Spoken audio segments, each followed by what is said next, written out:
Hey everybody, we're gonna do something a little different. I got Homelite Super Mini. This is my Super Mini. I put a lot of time into this weird little custom muffler mod pipe doodad on this, but I want to do an after action report. I've been running this saw for 5 years. I put it together with nothing but spare parts because this is the piston that came out of it.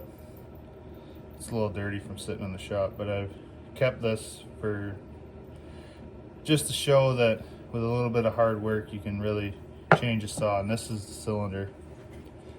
I don't know if you can. There's a gouge in there with a flashlight.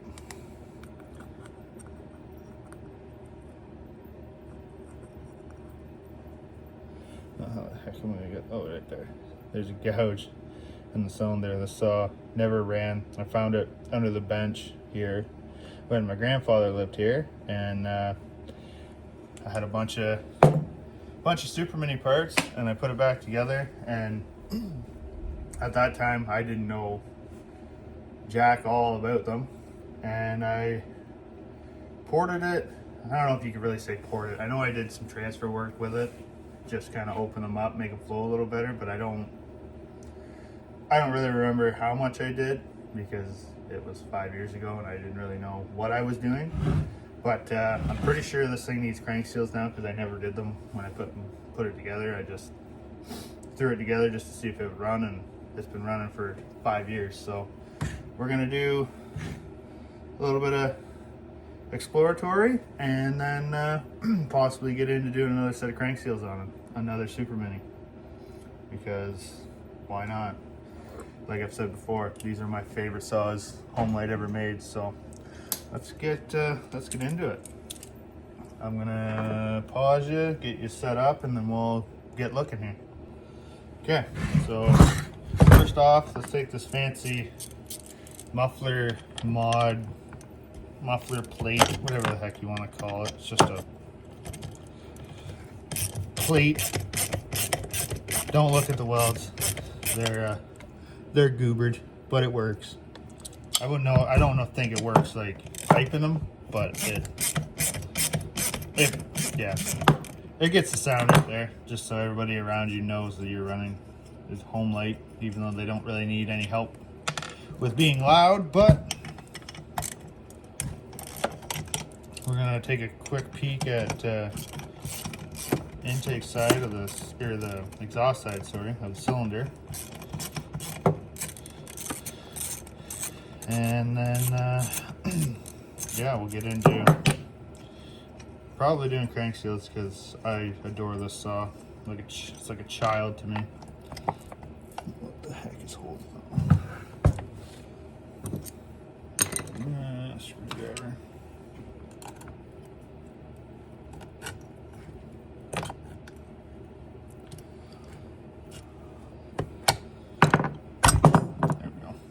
Yeah, it's nothing fancy. It's literally just two, I think they're 12 millimeter sockets. Like, she's booger welded, guys.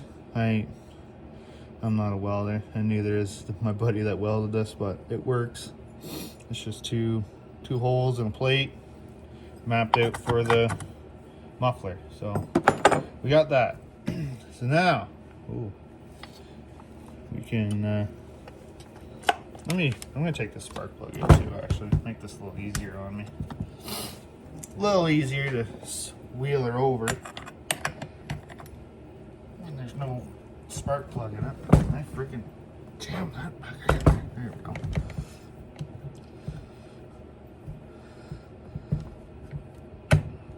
Come on. It's one thing I don't like about these. You gotta have a certain small little short. Oh yeah, she's been running actually pretty well. I'm very, very happy with that because I haven't changed that spark plug since I did it. So she is running very well. See if you guys can get in there and see this.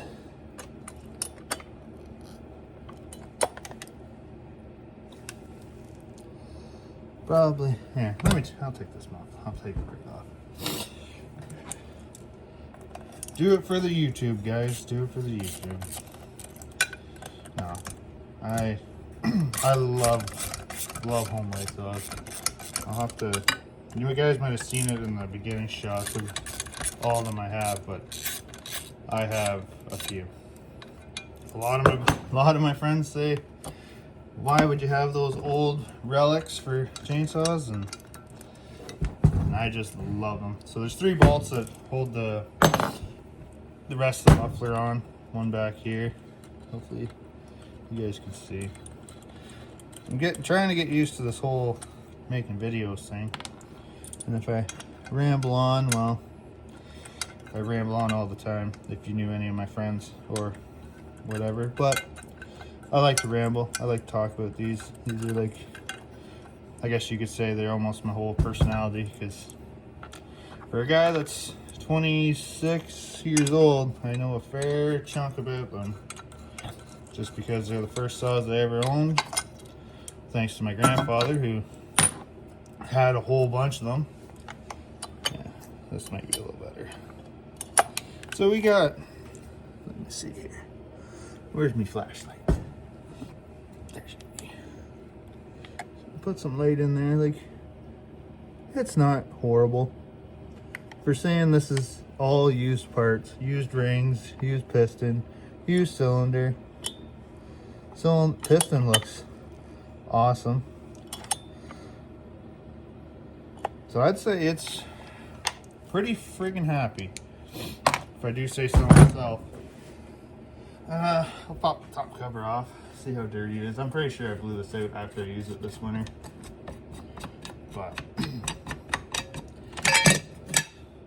top cover, they're so simple to work on. Little dinky air filter. There's your carburetor setup. Fuel line is typical rock hard tag on after a couple of years, but thing runs really well. But it just, in the cold, it's hard to tune. It's very hard to tune. You'll get it set up great, dandy. You'll be running it, and then you leave it for a couple seconds, and it'll die on you. Then you're right back to square one of trying to get it fired back up, but then also tuning so it'll idle. So I think on this one, I think we'll start with the clutch side crank seal, because in the other video I only had to do the flywheel because I diagnosed that saw before with the old spray both sides of brake clean, and whatever side dies, it dies. So there's your cover, clutch cover, 2 bolts like anything else. And then on these you got your bar plates, 2 of them. One's tapered in and one is tapered. Well, they're tapered, I guess. Well, they're not supposed to. This one's got an odd one on it because that's all I had, but they're supposed to be. So this will be inside, and then this curvature is supposed to flip, so then it comes into the cover like so. So then it rides. There we go. Rides in like this, and then this side will be on the saw side. But as long as you have those on them, it saves your covers and all that fun jazz. So I'm gonna need a piece of rope, get this clutch off, and this is, again, I don't have any fancy tools to pull these clutches. I don't even know if they even made tools to pull these style of clutches. These are the oddest. Well, they're not the oddest. They're pretty friggin' easy. You just gotta, you almost gotta treat them. You gotta baby them, but you can't on certain things because you'll never get the dang clutch off. But it is what it is. So I'm just gonna put some recoil rope down in the cylinder, and then we'll spin that so she's locked. Throw that to the side. 2 nuts on this cover. I think they're, yeah, this thing. Take these off.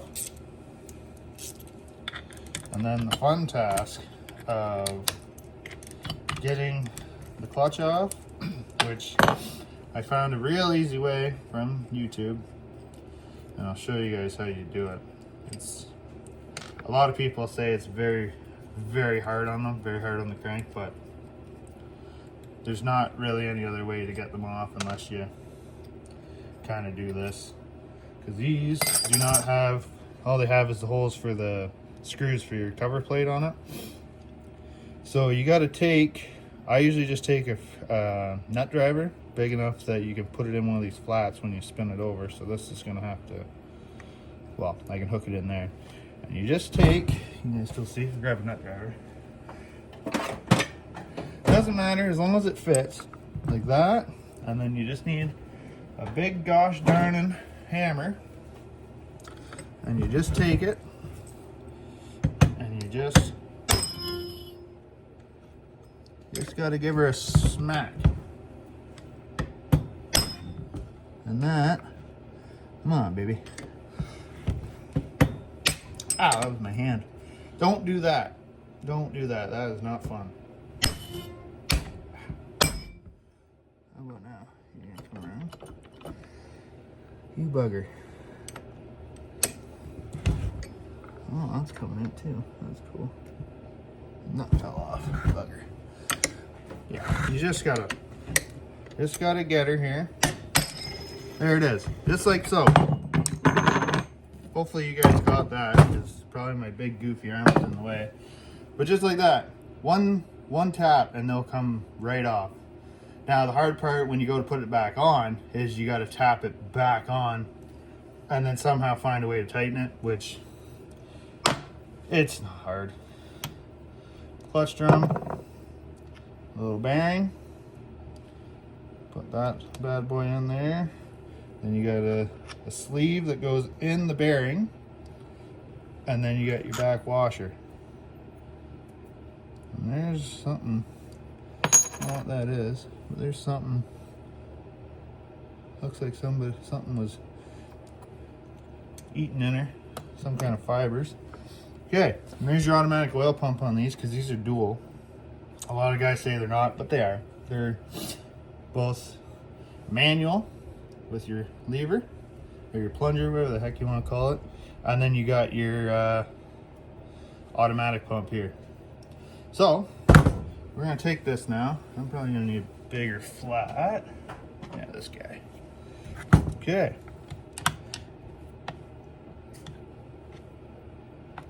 Take this. Actually, I'm going to blow this off fast, quick.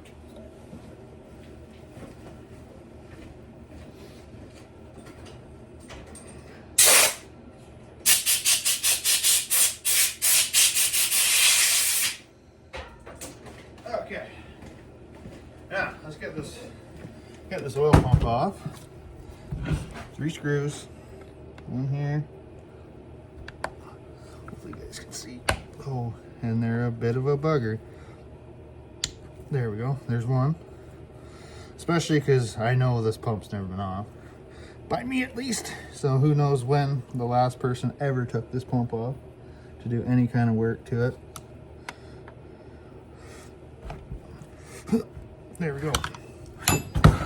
Okay, we'll get these off. And then there's that little measly little oil line. Actually, I should take that off. Oh, right here. Just gotta be easy on her. Because who knows when the last time, or this, well, that'd be a factory oil line. And who knows, because I don't even know how old this saw is. Maybe I'll put the tag in the video on somebody if they watch that far, because if they're just here for knowledge and part numbers, well, I've done the same. Trust me. You're in a bind trying to find a seal or a way of getting something off or on, and you just skip through the video. So, but yeah, we'll get this pump off. Yeah, these screws haven't been out in a long friggin' time. So set those to the side. So that one's got stuff on. Okay, and then you just, boop. There's your pump. Just like so. Little pump. It goes this way. So then your oil line here, that little oil line hooks right on into her. And that's the funniest thing ever, when you find little pieces of sawdust that have been rolling around in the saw for God knows how long. But I'll give this a clean out, and your crank seal's right there, and we'll get that sucker replaced.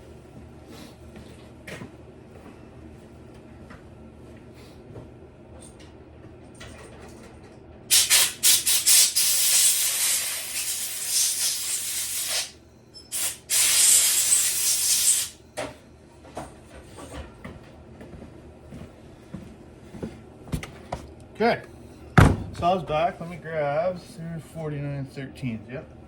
All right, so I got a few of these on hand. These are the little baby seals. I am so used to huskies or stills or even the bigger Homelites. They got, you know, regular size big seal, like bigger seals.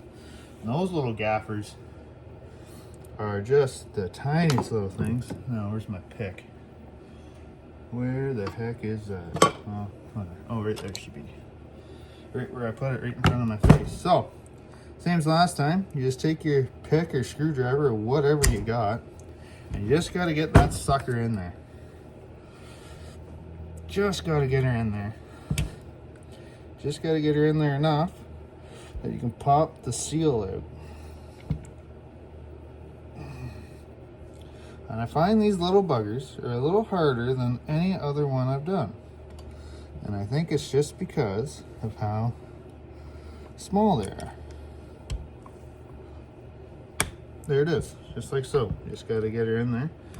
And there's the old one, which is probably, yet again, factory seal from whatever year this thing was made.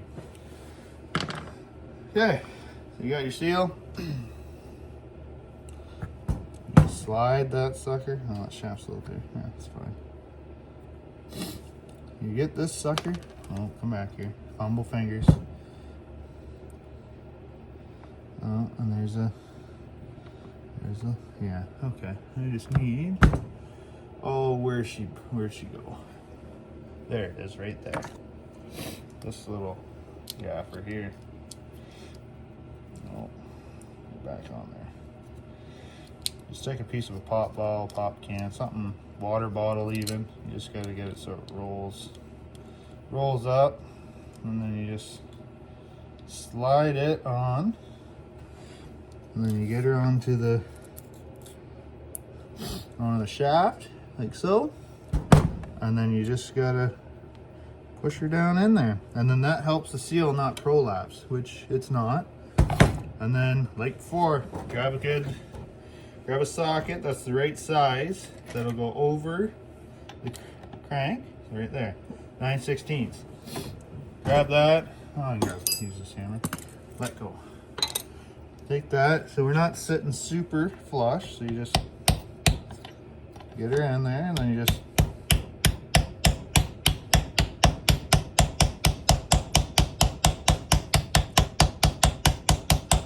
tap her in. Make sure you're watching, so this side's not going in right. Okay, and I just take this, and boom, there we go. There we go. And then you can grab this stuff. Oh, it brought it right back out, you bugger.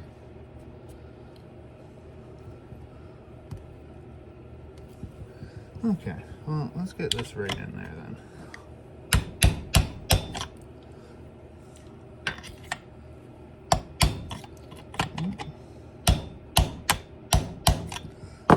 Okay, now let's see.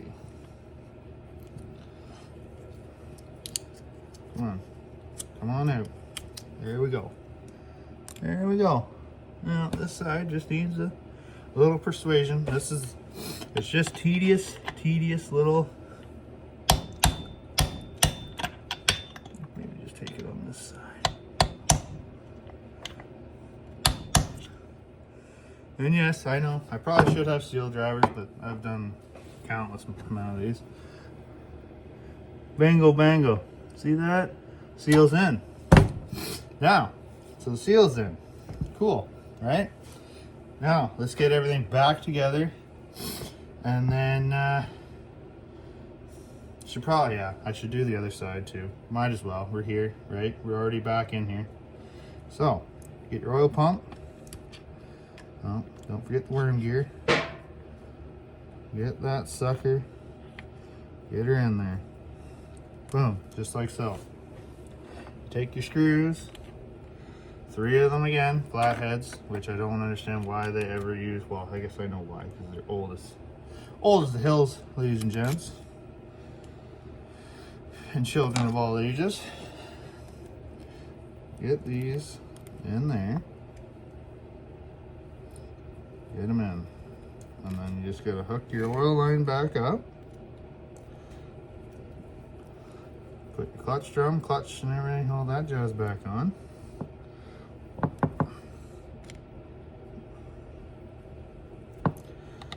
I gotta get a better stand so I can kind of do like an overhead of what I'm doing, because I keep getting my friggin' gut and everything else in here. Grab a pair of little needle nose. Grab your little oil line here. Let's see if I can get this right in. Take your oil line. Oh, come on. Yeah, this line is old. Here, oh, that line is not good.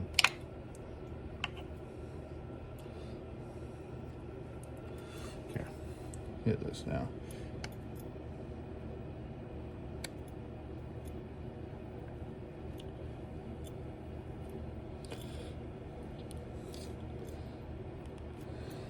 So I don't know how the heck that goes, but all I know is I don't. It's still fine. It comes back. It's a little spongy, but it's not hard to get it. I think it runs, because I know there's one on this side, so this one's got to run up. Okay, it runs back into the tank. And then from there, it goes for a friggin' ride. And I'll have to look up how to do that stuff. And that's another complaint I have with these too. I love them to death, but why the heck did they put the chain oil there? Why the heck couldn't they have put it anywhere but there? It is a bugger to get that filled up without filling it 3 friggin' gallons off everywhere. Onto the ground or on the saw. It's just a pain. Clutch drum. Actually, I should put some. Yeah, I'm gonna grab a little bit of grease, just a bit. Just put a little bit of grease on this. Sure I can get stuff out of the way so everybody can see. There, just a little bit of grease, not too much. There we go, just like so. Then slide her on. Just keep that old clutch from whining and carrying on. Oh yeah, like glass. There we go. Okay, now the fun part. Clutch. Reverse thread, just like on any saw, really. And there she be, like that. And then basically, same method as to take her off, you gotta put her back on the same way, so. And you just tap her down.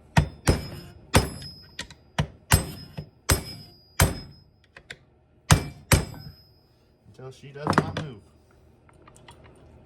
And there we go. Small little cover. Put that bad boy back on. With these small little chrome little screws. Yeah. Put those on. And then we can put the muffler back on it too while we're doing her.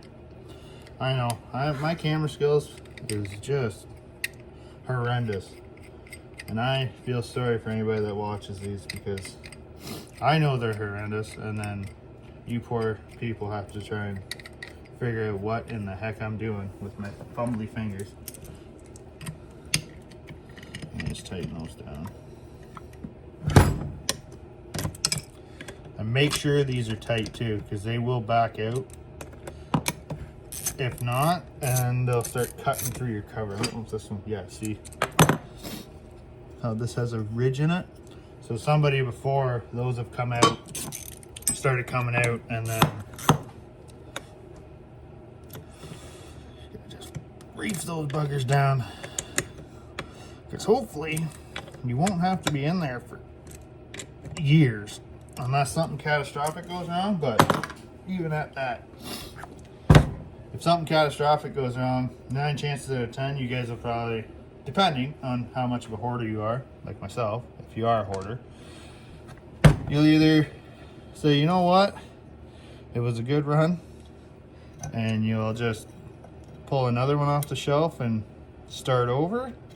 Or if you have sentimental attachment to it, like most of mine to me, you won't give up on them, and then you'll be sinking a bunch of money into them, trying to find cylinders and all that stuff. But with me, I try to buy them locally, buy local and cheap, even if they don't run. Sometimes even off eBay, guys.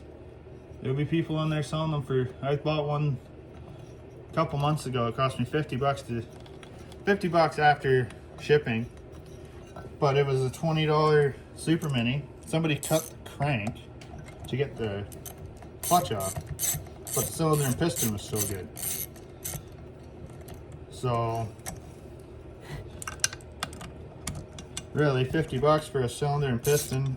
Yeah, I probably should replace the rings, but to find rings for them, you have to go new old stock, unless somehow you can measure and figure out a part number from some other supplier to get them. But tighten those up. I wish Highway and Meteor and stuff would take these and do cylinders and stuff for them, this real old stuff, because that would make like a lot of collector guys and guys like myself that kind of just putts with them. It would help us out like a lot. So this muffler, little dabber back in, 2 bolts. Yeah, and I know you guys are probably sitting there going, why do you got the exhaust facing forward? We got a little confused when we made it, and it ended up like that, and it's the way it is. So get this all back together.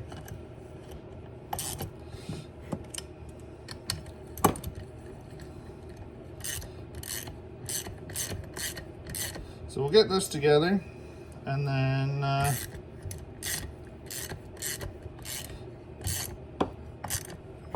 maybe we'll do a part 2 to this, and I'll do the other side, and then at the end of that one, I'll fire it up for everybody, even though a lot of guys that are watching this know what these little colors sound like, but to the people that don't, and people that find these things very interesting, fire it up, why not? This saw is dry, so it probably will take quite a few pulls, but it's the game you play when you're hanging them up. I might just grab you and give you a pan shot of the rest of the gang, I guess you'd call it, just to kind of show you is what I'm talking about with how I adore them and my one little Mac 1010. I guess it's not little, but my Mac 1010. But yeah, so we'll do a part 2 to this. I'll get the recoil flywheel side done, and then we'll do a startup maybe outside, so then I don't smoke myself out of here. Okay, thanks guys. I know this is basically redundant of what I did on basically the first video of the channel, but this means a lot to me, and there's a lot of guys that like this stuff. I found the 2 Homelite videos did very well, so these aren't a dying thing as much as everybody says they are. There's a lot of guys that love them, and I'm one of them. So I'll catch you next time, and take her easy.